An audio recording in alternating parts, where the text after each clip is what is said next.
After a long busy schedule, finally got time for good food. Biryani याम बिरयानी चाहिँ मेरो एकदमै मिठो लाग्छ अनि यो चाहिँ मटन बिरयानी थियो एन्ड होप मिठो हुन्छ अनि यो चाहिँ खै थाहा भएन के को डल्लो हो यो अनि त्यसपछि चना ठुलो चनाको त्यसपछि पनिर यो चाहिँ पनिरको ग्रेभी अनि त्यसपछि जान्छ यो आई थिङ्क फिस थियो होला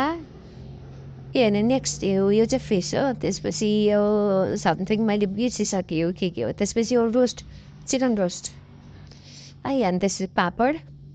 अनि ल फाइनल मैले खाएँ है त यस्तो भोक लागिरहेको थियो कतिखेर खाम भइरहेको थियो त्यही माथि यो ढिलो सर्भिस आएकोले गर्दाखेरि चाहिँ कतिखेर आउँछ र खाम खाम भइरहेको थियो अनि एकदम म त सासै नफेरिन खाएर त त्यसपछि नान पनि बटर नान थियो मिठै थियो तर चपाउनु चाहिँ अलिक गाह्रो भयो थियो खै किन टेक्स्चर चाहिँ अलिकति सफ्ट थिएर अलिकति दरदरी थियो जे भए पनि बाउको सुरमा मिठै लागेको थियो अनि यो चाहिँ पकौडा पनि थियो पकौडा पनि ठिकै थियो त्यसपछि यो मुला अनि लस्सी चाहिँ एकदम मिठो लाग्यो त्यसै यो फिस चिप्स छ अनि यो खसीको खुट्टा त्यसको त भित्रको बोन मेरो निकाल्छ नि चुसी मात्रै म एकदमै चुसी भएर निकालेँ सबै निकालेँ त्यसको आन्द्राभुडी निकालेर खाएर फ्याँकेँ त्यसै फेरि नानमा डाइ भने मैले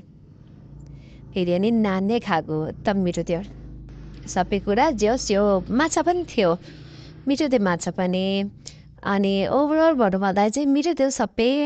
मैले खासै छोडिनँ तर लास्टमा यो रसगुल्ला खाँदा चाहिँ न्याक्क भएर मैले यो लस्सी मिक्स गरेर खाएको ठिकै भयो लास्टमा नि पानले सिद्धायो